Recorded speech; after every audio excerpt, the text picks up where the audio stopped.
Big Boss season 9 Jackie டிவியில் விமர்சனங்கள் தொடர்ந்து ஆதரவளித்து கொண்டு இருக்கக்கூடிய எல்லாருக்கும் என்னுடைய நன்றி நேரம் தெரிவிச்சுக்கிறோம். ஸோ என்னோட இணைந்து உரையாட இது பிக் பாஸ் சீசன் 9ல் 25 நாள் ஆயிடுச்சு. ஸோ நம்ம பொதுவாக இது மாதிரியான வீடியோக்கள் நிறைய பண்ணுவோம். 2-3 சீசன் விட்டுருந்தோம். இந்த வாட்டி எல்லாருமே செய்யுங்கன்னு இது மாதிரி வீடியோ பண்ணுங்க. அவங்க ஏன்னா நிறைய பேர் ஷோ பார்க்க மாட்டாங்க. நம்ம ரிவ்யூ பார்க்கும்போது கேரக்டர்ஸ் பற்றி அனலைஸ் பண்ணுவீங்களா, அது மாதிரி பண்ணுங்க அப்படின்னு நிறைய பேர் வந்து சொன்னதுனால அதை நம்ம பண்ணுறோம். முதல்ல வந்து நம்ம நந்தினி பண்ணோம், ரெண்டாவது நம்ம வந்து பிரவீன் காந்தியை பண்ணுவோம். ஓகே, இந்த எபிசோடில் வந்து பிரவீன் காந்தி அவங்களாம் எவிட் ஆகி போயிட்டாலும் கூட இந்த சீசனில் பங்கு பெற்றவங்கன்ற முறையில் இப்போ எவிட் ஆனவங்களை ஃபஸ்ட்டு பேசிட்டு அதன் பிறகு இந்த வீட்டில் இருக்கிறவங்கள அப்படியே பேச ஆரம்பிப்பேன். ஏன்னா அதுக்கப்புறம் இவங்களாம் வராங்க, அது பேர் என்ன, வைல்டு கார்டு என்ட்ரிலாம் இருக்கும்போது அது கூட சேருவோம். ஏன்னா எல்லாரையும் பற்றி நம்ம பேசுவோம். ஸோ பிரவீன் காந்தி மிகச்சிறந்த இயக்குனர் அப்படின்றதோட வெற்றிப்பட இயக்குனராக இருந்தவர். மிக முக்கியமாக ரஹ்மானுடைய பாடல்கள் அவருக்கு மிகப்பெரிய கை கொடுத்துச்சு. ஸ்டாரு, ரட்சகன், ஜோடி, இந்த மாதிரி படங்கள் வந்து அவர் வந்து ஒரு பெரிய இடத்த கொடுத்துச்சு. அசிஸ்டன்ட் டைரக்டர் ரொம்ப கஷ்டப்பட்டு இளம் வயதிலே இயக்குனர் ஆனவர். ஓகேவா? ஸோ அதனால் இன்றைக்கி இருக்கிற பசங்களுக்கெல்லாம் வந்து அந்த சின்சியாரிட்டியே இல்லை. நாங்களாம் ரொம்ப கஷ்டப்பட்டு படம் பண்ணி வந்தவங்க. இன்றைக்கி இருக்கிறவங்க கிட்ட பெரிய அலட்சியம் இருக்குது. இன்னொன்று, நாகார்ஜுனா மாதிரி, சுஷ்மிதா சென் மாதிரியான ஒரு எல்லாமே ஹை லெவல். ஆமாம்மா, சுஷ்மிதா சென் மாதிரியான ஆளெல்லாம் வந்து டைரக்ட் பண்ணுறவர் அப்படின்ற ஒரு பெருமை, அந்த இது இருக்கும். நான் இதெல்லாம் நிறைய பார்த்துட்டுன்ற ஒரு இது வந்து அவங்க கிட்ட இருக்கும். காரணம் என்னன்னா, சொல்லுங்க. இல்லை, அதை விட இன்னொரு விஷயம் ஜாக்கி, நீங்கள் அந்த மாதிரி இருந்துட்டு தோத்தவங்களை பொறுத்த வரைக்கும் என்னன்னா, அதை வந்து அவங்க ஒரு பெரிய விஷயமாவே சொல்லுவாங்க. ஓகே, இல்லைங்களா? ஏன்னா நிறைய பேர் இப்போ நீங்கள் உதாரணத்திற்கு இப்போ எங்கள் தாத்தாலாம் இருக்காருன்னு வச்சுக்கோங்களேன். அவர் வந்து இங்கிலீஷ் நியூஸ் பேப்பர் படிப்பார். அந்த காலத்தில் நான்லாம் வந்து நான் என்ன மாதிரியான ஒரு வேலை பார்த்துருக்கேன்னு தெரியுமா? ஒரு ஒரு ஒரு ஒரு ஸ்டோரி நான் எழுதினேன்னு வச்சுக்கோ, அப்படி இருக்கும் எங்கள் ஆஃபீஸில் அப்படின்வாரு. நீங்க இதை வந்து கேட்டிருப்பீங்க நிறைய பேர்கிட்ட. அந்த மாதிரி அவங்களுடைய விஷயங்கள் என்னன்னா, அது வேற என்ன பண்ண முடியும்? நீங்க பெருசா நீங்க என்ன இப்ப இந்த கேள்வி நீங்க போய் அவங்கள்ட்ட கேட்க முடியாது. நீ என்ன சாதிச்சிட்ட, என்ன வந்து சொல்ற போய் படின்னு அப்படிங்கிற வார்த்தைகள் இப்போ பசங்க கேட்குற மாதிரிலாம் நம்ம கேட்க மாட்டோம் அப்பெல்லாம். அப்படி இருக்கும்பொழுது அவங்க ஏதோ ஒரு விஷயம் தான் சாதிச்சுதான் நினைச்சதையும் தன்னுடைய பெருமை இருக்கு இல்லையா, அதை வந்து கண்டிப்பாக நீங்க கவனிச்சு பாத்தீங்கன்னா பேசிட்டே இருப்பாங்க. முக்கியமாக அந்த மாதிரி இருக்கிறவங்க, இப்ப நம்மளோட சித்தப்பா, வேறு இந்த மாதிரியான ஆட்கள்லாம் நீங்க பார்த்திருப்பீங்க. ஒய்ஃப் கிட்ட இம்ப்ரெஸ் பண்ணாலும் எவ்வளவு பெரிய ஆளுன்றத வீட்டுல ப்ரூவ் பண்ண வேண்டியவங்களும் இதை வந்து பேசிட்டே இருப்பாங்க. அந்த மாதிரியான ஒரு ஆளாதான் பிரவீன் காந்தி அவர்கள் இருந்தார். ஏன்னா அவர் உள்ளர வரும்பொழுதே அவர் மேல இருக்கிற மரியாதை வந்து விஜய் சேதுபதி அவர்கள் வந்து வேற மாதிரி சொன்னார். சார், நான்லாம் வந்து உங்களுடைய போஸ்டரை பார்த்துட்டு அவ்வளோ வளர்ந்தவன் நானு, அந்த மாதிரியான ஒரு ஆள் நான் அப்படிங்கிறப்ப வந்து அவர் மேடையிலேயே வந்து ஏதோ ஒரு விஷயம் பண்ணுவார். டக்குன்னு அவரை எப்படி அதுலேருந்து மடமாத்துறதுன்னு தெரியாம, இல்லை சார் நீங்க உள்ள போய் நீங்க உங்களுடைய விஷயங்கள் வந்து கண்டிப்பா பண்ணுங்க அப்படிங்கிற மாதிரி சொல்லி விஜய் சேதுபதி அவர்கள் வந்து அப்படியே ஆஃப் பண்ணி தான் அனுப்புனாருன்னு வச்சுக்கோங்களேன். டே 1 அவர் உள்ள வரும்பொழுதே வந்து பாத்தீங்கன்னா, இல்ல இதுக்கு முன்னாடி ஒன்று சொல்லுவோம். 1997 நினைக்கிறேன், அவர் வந்து முதல்ல வந்து படம் இயக்குறார். ரட்சகன் எடுத்ததுமே பெரிய பேனர், கேடி குஞ்சுமோனுடைய தயாரிப்புல பண்ணாரு. ஜோடி வந்து பெரிய ஹிட்டு. இதுல என்னன்னா, ஸ்டார் ஹிட்டு. ஆக்சுவலி இந்த 3 படம் தான் அவர் பேர் சொல்ற படங்கள். அதுக்கப்புறம் துள்ளர்னு ஒரு படம் பண்ணாரு. அதுக்கப்புறம் பிரவீன் காந்தி காணோம், இவ்வளவுதான். அதுக்கப்புறம் பிரவீன் காந்தின்ற ஒரு காணும். திடீர்னு பார்த்தோன்னா தொலைக்காட்சி விவாத மேடைகள்ல அவர் இருக்க ஆரம்பிச்சாரு. அரசியல் பேசுறதுக்கு அதிமுக சார்பாக, தேவைக்கா சார்பாக பேசினார். விஜய்க்கெல்லாம் பேசினார். நான் ஃபுல்லா அவரை பார்க்க மாட்டேன், ஏன்னா ஒரு சில வீடியோக்கள்ல தெரிஞ்சிச்சு அவர் கதை என்னன்னு. ஸோ அந்த மாதிரி அவர் வந்து பேசிட்டு இருப்பாரு. இங்க வந்திருக்காரு, சரி இந்த இடத்துல வந்து ஏதாவது ஒரு விஷயத்த வந்து பண்ணுவாருன்னு. ஏன்னா அரசியல்லையே வந்து அவருக்கு வந்து பெரிய புரிதல்கள்லாம் இல்லாமல் தான் பேசிட்டு இருந்தார். ஒரு என்ன சொல்றது, அப்போ அவரை கூப்பிட்டு இங்கே உள்ளார வரும்போது என்னத்தை அப்படின்ற மாதிரி இருக்கும்போது, ஆனால் ஒரு விஷயத்த வந்து நிச்சயமாக ஒத்துக்கணும். தன் வரலாறு கூறுதல்னு அவருடைய கதையை சொன்னார். நான் அப்படின்ற ஒரு கதை. அந்த நான் வந்து எப்படின்னா, அந்த சக்கரை ஆரம்பிச்சதுலேருந்து மனித சமுதாயம் எப்படிலாம் அந்த நான்ன்ற அந்த ஈகோவில் அவன் எப்படிலாம் வளர்ந்து இவ்வளோ தூரம் வந்தான்ற ஒரு விஷயத்த மிக அழகாகவே சொன்னார். அதில் வந்து மாற்றுக்கிறதே கிடையாது. அதுக்கு நடுவுலயே வந்து பார்வதி போட்டு அது காலியெல்லாம் பண்ணி அவர் வந்து இது பண்ணி என்னென்னோ பண்ணிச்சுன்னு வச்சுக்கோங்களேன். இல்ல அதான் ஜாக்கி. அப்ப நீங்க அந்த நான் சொல்றதுக்கு முன்னாடி அதுக்கு தான் நான் சொல்ல வந்தேன். நீங்க முத நாள் உள்ள வரும்பொழுதே அவர் எப்படி வந்தார் அப்படின்னா பயங்கரமா கை தட்டிட்டு இந்த சில பேர் வந்து இப்ப நீங்க இந்த செல்ஃப் கான்ஃபிடன்ஸ்க்காக வந்து ஒரு ஒரு ப்ரோக்ராம்லாம் நடத்துறவங்க இருக்காங்கல்ல, பேச்சுக்குன்னு சொல்லிட்டு ஒரு ப்ரோக்ராம் நடத்துவாங்க, செல்ஃப் கான்ஃபிடன்ஸ் பூஸ்ட் பண்றதுக்குன்னு ஒரு ப்ரோக்ராம் நடத்துவாங்க. இந்த மாதிரியான ப்ரோக்ராம் போயிட்டு வந்தீங்கன்னா அவங்க சில டிப்ஸ்லாம் சொல்லுவாங்கல்ல, கை தட்டிட்டே இருக்கிறது, நம்மளே பாராட்டுறது, அந்த மாதிரி அப்படிதான் அவர் வந்து கேமரா போய் பண்ணிட்டு அவர் எங்க உள்ள போயிட்டு ஆஃப் ஆனார்னா திவாகர் உள்ள வந்து நான்லாம் ஒரு சூப்பர், அதாவது 1000 இருந்தாலும் அவரு சுஷ்மிதா சென் வச்சு படம் படம் ஹிட் கொடுத்தவர். இப்ப கூட நாகார்ஜுன சொல்ல சுஷ்மிதா சென், ஆமா அந்த ப்ரவுட் இருக்குங்க, அந்த பிரைட் இருக்குங்க, ஆப்வியஸா இருக்கு. ரஹ்மான் மாதிரியான ஒரு ஆளை வந்து வச்சு படம் எடுத்தவர் இல்ல.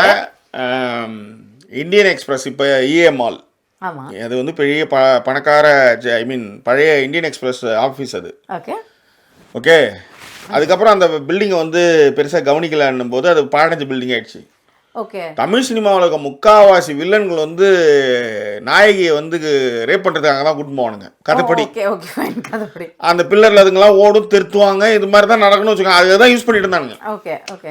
நான் சினிமா ஆசையிலன்னா எங்கால இங்கே வந்துருச்சு, நாம் வந்து சென்னையில் வந்து ஏதாவது ஒன்று பண்ணணும். ஏன்னா 1994 நம்ம வந்து பிளாட்ஃபார்ம் வாழ்க்கைலாம் வாங்கிட்டு ஓட்டோம் ஊருக்கு. அம்மா கூட்டாங்கன்னு போயிட்டு அம்மா இறந்துட்டாங்க. அப்புறம் நம்ம ஒரு ஆள் கை பிடிச்சாங்க, அவங்க மெட்ராஸ் போயிட்டாங்க, நம்மளும் கூட வந்து கிளம்பிட்டோம். இப்போ தீநகர் சரவணா வீடியோ சென்டரில் கேமரா அசிஸ்டண்ட். ஓகே நான் இதுக்கு சொல்கிறேன் ஒன்று சும்மா. அப்போ அந்த இந்தியன் எக்ஸ்பிரஸில் தான் வந்து முதல்வன் படத்துக்கு அந்த ஷக்கலக்க பேகி சாங்கு. அந்த சாங்குக்கு நாங்கள் வந்து சீரியல் தான் ஒர்க் பண்ணிட்டு இருந்தேன். சரவணா வீடியோஸில் திடீர்னு அங்கே பெரிய ஒரு கணேசன் என்ன பண்ணுவார்னா, யாருமே வீட்டில் காலையில் ஏதோ ஷூட்டிங் போயிடணும், ஏதாவது ஒரு ஷூட்டிங் ஏதோ வண்டியில் ஏறி ஓடிடு, வீட்டில் உட்காந்துக்கிட்டு சும்மா அந்த இதை பண்ணிகிட்டு இருந்தால் அவருக்கு பிடிக்காது. ஸோ அதனால் போவாங்க. அப்போ வந்து இந்த ஐ திங்க் சரவணன் நினைக்கிறேன் ஒரு பையன், அவன் தான் வந்து அந்த இதுக்கு ரெகுலராக போவான். அன்றைக்கி ஆள் இல்லைன்னு என்னை கூப்பிட்டு போனால் கேவி ஆனந்த் தான் கேமரா. ஷக்கலக்க பேபி ஷக்கலக்க அந்த இறங்கி வரணும், அதெல்லாம் வந்து ஃபுல் ஷூட். அதை வந்து நம்ம பார்த்துட்ருக்கோம். ரெக்கார்ட் ஆகும் கேமராவில், அது வந்து விஹெச்எஸ் ரெக்கார்டில் ஓடும், ரெக்கார்ட் ஆகும். ஏன்னா அப்போலாம் வந்து மானிட்டர் வந்து இப்போ பார்க்குற மாதிரி கிடையாது. ஸோ ரிவைண்ட் பண்ணி ஷார்ட் ஓகேவான்னு பார்ப்பாங்க. அப்போ அந்த தொழில்நுட்பம் வந்தது. ஸோ நான் என்ன பண்ணுறேன், பார்த்துட்ருக்கோம். இவன் வந்து கிட்டே விட மாட்டான் என்ன, அந்த ரெக்கார்ட் பண்ணி ரிவைண்ட் பண்ணி சாப்பிட்டு வர நீ பார்த்துக்கோ அப்படின்னா நான் பார்த்துட்டு இருந்தேன். அப்போ தான் வந்து ஒரு ஷார்ட்டு சுஷ்மிதா சென் ஆடிட்டு கீழே வந்து கேவி ஆனந்த் சொல்கிறாரு, நீங்கள் இதை ரிவைண்ட் பண்ணி காமிங்க அப்படின்னாங்க. ஷார்ட்டு அதை ரிவைண்ட் பண்ணுறேன். சுஷ்மிதா சென் வந்து நேராக வந்து என் ஷோல்டரில் இப்படி வச்சுக்கிட்டு ஷோமி அப்படின்னுச்சு நம்ம போடுறோம். இப்போ யோசிச்சு பாருங்க, சுஷ்மிதா சென்னு ரட்சகனில் பார்த்தவங்க 2003-04 முதல்வன்னு நினைக்கிறேன் சம்திங். அப்போ வந்து அவங்க வந்து அந்த இந்தியன் எக்ஸ்பிரஸ் பில்டிங், அதாவது இப்போ இஎம்ஆலுக்கு முன்னாடி இருந்த பில்டிங்லாம் ஆடிட்டு என் தோலில் கை போட்டுட்டு இப்படி வச்சுக்கிட்டு ஷோமி அப்படின்னு முட்டு கொடுத்துக்கிட்டு பார்க்குறேன். இப்போ யோசிப்பேன், நம்மளுக்கே அதாவது ஒரு கிராமத்து நம்மளுக்கே எப்படி இருந்ததுன்னா அவ்வளோ பெரிய படத்தை மெர்க்கூரி பூக்கள் மாடல் நீல் இந்த மாதிரிலாம் எடுத்தவங்களுக்கு எப்படி இருக்கும்? கண்டிப்பாக எனக்கு இன்னும் தெரியல, அந்த ப்ரைடே கூட அவர் வந்து அழிச்சிருச்சான்னு தெரியல. இல்லை அதுக்கு சொன்னார் அந்த ப்ரைடு தான் வந்து நான் அழியறதுக்கான காரணம், ஏன்னா கூட இருந்த நட்புகளும் அப்படியே அப்படிங்கிற ஒரு விஷயத்தையும் அவர் சொன்னார். அதெல்லாம் மறுக்கிறது. ஆனா அவருடைய பேச்சுல நிறைய கான்ட்ரடிக்டரி இருந்தது. அதுதான் பிரச்சனை. என்ன கான்ட்ரடிக்டரினா, நீங்க வந்து நீங்க சொல்றது எல்லாமே சரின்ற மாதிரி நீங்க பேச ஆரம்பிச்சீங்க, ஒரு எத்திக்கலே இல்ல. அதுதான் அது எங்க அவர் ஆஃப் ஆனாரா, டபுள் தி டைம் அந்த மாதிரி ஒருத்தர் பேசுறத பார்த்தோன்னே ஃபர்ஸ்ட் ஆஃப் ஆனாரு. உண்மையிலே அதுக்கப்புறம் அவர் மாறினாருங்க. ஆமா, அதுக்கு முன்னால இவரே கை தட்டிட்டு ஹா பேசிட்டு இருந்தாரு. ஒரு கட்டத்துல திடீர் திருப்பமா வந்து அரோரா கூட நம்ம 2 பேரும் லவ் கண்டென்ட் பண்ணலாம். அதுக்கு முன்னாடி எங்க பல்புனா, அடுத்த 2வது நாள் காலையிலேயே வந்து ஆண்கள் வந்து இந்த மாதிரி அந்த பெண்கள் வந்து பிராமை பிடித்தவர்கள் அப்படின்னும் பொழுது அந்த இடத்துல பிடிச்சிட்டாங்க. நீங்க எப்படி அவரு சுஷ்மிதா சென்னை வச்சு எடுத்துட்டு இருந்த காலகட்டத்துல இருந்த அசிஸ்டன்ட் டைரக்டர்ஸும் கேமராமேனும் வேற, இப்ப இருக்கிற பசங்க வேற. ஓகேவா, டபன்னு வேற. ஏன்னா இப்போ ஜாக்கி சொன்னாங்களா, அவங்க ஒர்க் பண்ண காலத்துல அவங்களுக்கான காசே வந்து பாத்தீங்கன்னா பிடிச்சு வச்சுட்டு பொறுமையா தான் கொடுப்பாங்க. இப்போ இருக்கிறவங்க வந்து பாத்தீங்கன்னா கையில ஒரு நாளைக்கு 1000 ரூபாய் வாங்கிட்டு போயிட்டே இருக்காங்க. 1000 நான் சொல்றது இந்த பட்சம்லாம் சொல்றேன் சார். இல்லைங்க, அது கரெக்டு. நான்லாம் அந்த படம் இப்போ இந்த சக்கலக்க பேபிக்கே எனக்கு என்னென்னா 25 ரூபா ஒரு நாளைக்கு, 200 ரூபா கொடுப்பாங்க. அங்கே எல்லாத்தையும் முடிச்சுட்டு வெறும் 25 தான் கொடுப்பாங்க கையில் எங்கள் அங்கே சரவண சென்டரில். இதெல்லாம் கட்டுப்பட்டு தான் அங்கே வேலை செஞ்சோம் சொல்கிறேன். அப்படிலாம் இருக்கும்போது மாதம் ஒரு பொண்ணு வந்து 8 லட்சம் சம்பாரிச்சிட்டு இருக்கு, 10 லட்சமே சம்திங் லைக் தட் அரோரா. ஸோ யோசிச்சு பாருங்க அவங்க வந்து இவங்களை எப்படி ட்ரீட் பண்ணுவாங்கன்னு கேட்கறேன். இதுல இன்னொன்னு என்ன, அதுக்கு தான் நான் சொல்றேன். நீங்க ரட்சகன்ல எடுத்த அது ரட்சகன் முடிஞ்சு எப்போ ஆயிடுச்சு, அடுத்து வேற என்ன பண்ணிட்டு அதுக்கப்புறம் ரகுமான் 50 வயசு ஆகி போச்சு, அவரும் படத்துக்கு படம். நீங்க ரகுமானே வந்து ஆஸ்கர் 2 வாங்கிட்டு வந்தாரு அப்படிங்கறதுனாலதான் வந்து ஓ ஆஸ்கர் நாயகன் அப்படிங்கிற அந்த ஃபீலை கொடுத்துக்கிட்டே இருக்கீங்க. இந்த சினிமாவை பொறுத்த வரைக்கும் என்ன சொல்றாங்க, இன்னமும் தன்னை அதுதான் ஜாக்கி, சினிமாவில் பொறுத்த வரைக்கும் காலாட்டிட்டே இருப்பாங்கன்னு சொல்ற மாதிரி அவர் புதுப்பிச்சுக்கிட்டே இருக்காரு. ஏங்க 1000 பேர் இருந்தாலும் எக்ஸ் ஹோஸ்ட் இருந்தாரு இல்லையா, இப்பவுமே ஏன் படிக்க போறாரு, எம்பி ஆகுறாரு, ஏதோ ஒண்ணு பண்ணிட்டு இருக்காரு. அந்த மாதிரி இருக்கும்போது 2007 துள்ளல்னு ஒரு படம் பண்ணாருங்க. அதாவது 97 ரட்சகன், அதுக்கப்புறம் ஜோடி 99ங்க. ஆமா ஓகே, அதோட பாத்தீங்கன்னா 2001 ஸ்டாரு, அதுக்கப்புறம் 7 நடுவில் எல்லாம் 6 வருஷம் கழிச்சு துள்ளல்னு ஒரு படம், அதுல ஹீரோ நடிச்சான்னு நினைக்கிறேன். அதோட காலி அவரு. அப்படி இருக்கும் பட்சத்துல இந்த மாதிரி இருக்கும்பொழுது நீங்க வேற ஒரு பேசுறப்ப பயங்கர கான்ட்ரடிக்டரியான ஒரு எல்லாத்த விட ரொம்ப முக்கியமான விஷயம் நிறைய, அதாவது இடம் பொருள் ஏவல் தெரியாம பேசுறது. முக்கியமா வந்து விஜய் சேதுபதி அதனால கட் பண்ணாரு. ஏங்க போலாமா அப்படின்னு கேட்டா நான் உள்ளார இருக்கிறேன் வெளியில இருக்கிறேன், அங்க போய் ஒரு கான்ட்ரடிக்டரியா பேசுறது. அதுதான் அது வந்து ரொம்ப அதுக்கு முன்னாடி பயங்கர குழப்பமாவே பேசிக்கிட்டு இருக்கிறது, அது அண்ட் வேலை செய்யாம இருக்கிறது இதெல்லாம் இருக்கு. ஒரு வீட்டுல இருக்கும் பொழுது நீங்க போயிட்டு அந்த வீட்டுல உட்காந்துட்டு இருக்கீங்க, அந்த வீட்டுல இருக்கிற எல்லா பசங்களுமே குட்டி பசங்களா இருக்காங்க. அங்க போய் நான் SD ஹவுஸ்ல இருந்துட்டு காலையில எனக்கு டீயே இல்லை, நான் அதனால எழுந்திரிச்சு போனா, நீ எழுந்திரிச்சு போனதுனால எங்களை எல்லாரும் எழுந்திரிக்க சொல்றாங்க. ஒண்ணும் இல்லைங்க, நீங்க வந்து ஒர்க் பண்ணும்போது ஒரு 10-15 அசிஸ்டன்ட்ஸ் இருந்திருக்கும். இறங்கும் போது கார் கதவை திறந்து விடுறதுல இருந்து அசிஸ்டன்ட் டைரக்டர் சுத்திருப்பான். ஓகேவா, அதெல்லாம் அன்னைக்கு. ஓகே, இப்ப நானே வந்து இப்படி ஒரு கதையை வந்து இப்படி ஒன்று சொல்றோன்னு வச்சுக்கோங்களேன், அதை கூட இருந்தவனே கூட அதான் சொல்றேன், இவ்வளவுதான் நம்மளுக்கு, அவ்வளவுதான். அதுக்கு மேல நீங்க அங்க ஒன்றும் பேசவே முடியாது. ஜஸ்ட் லைக் தட் தியாகராஜ பாகவதர்னு ஒரு பெரிய சூப்பர் ஸ்டார், தமிழ் முதல் சூப்பர் ஸ்டார், 3 வருஷம் ஓடிச்ச ஒரு படம், கை வச்சா வெள்ளித்தட்டில் சாப்பிட்டு வரான், எக்மோர் ரயில்வே ஸ்டேஷனில் பிச்சைக்கார மாதிரி உட்காந்தாரு. அதுதான் இதில் இன்னொரு விஷயமும் இருக்கு. நீங்கள் அப்படி ஒரு நான் கதையை சொல்றீங்கன்னு வச்சுக்கோங்களேன், அந்த நான் கதையை உணர்ந்தவராக இருக்கீங்களான்னு பார்த்தா அதுவும் இல்லை. அதுதான் பிரச்சனை. அந்த கான்ட்ரடிக்டரி இருக்கிறதுனால தான் உங்களை ஏற்றுக்கவே முடியல. யாரால உணர்ந்தவர்ன்றது தன் அழிந்து போனதுக்கு காரணம் அந்த நான் தான்ன்றது சொன்னாலும் கூட அதை இப்போ உணர் அந்த வலிக்கு நீங்க வந்து கத்துக்கணும்ல. அதுதான் அந்த ஒரு இழப்பை வந்து உங்களுக்கு கொடுக்குதுன்னும் போது எங்க நம்ம வந்து கேலி பொருள் ஆகிறோம், எங்க நம்ம வந்து மதிக்காம போறாங்க அப்படின்னு நம்ம உணரணும்ல. அந்த உணர்ச்சி வந்து அவர்கிட்ட உணர்தல் வந்து அவர்கிட்ட இல்லவே இல்லை.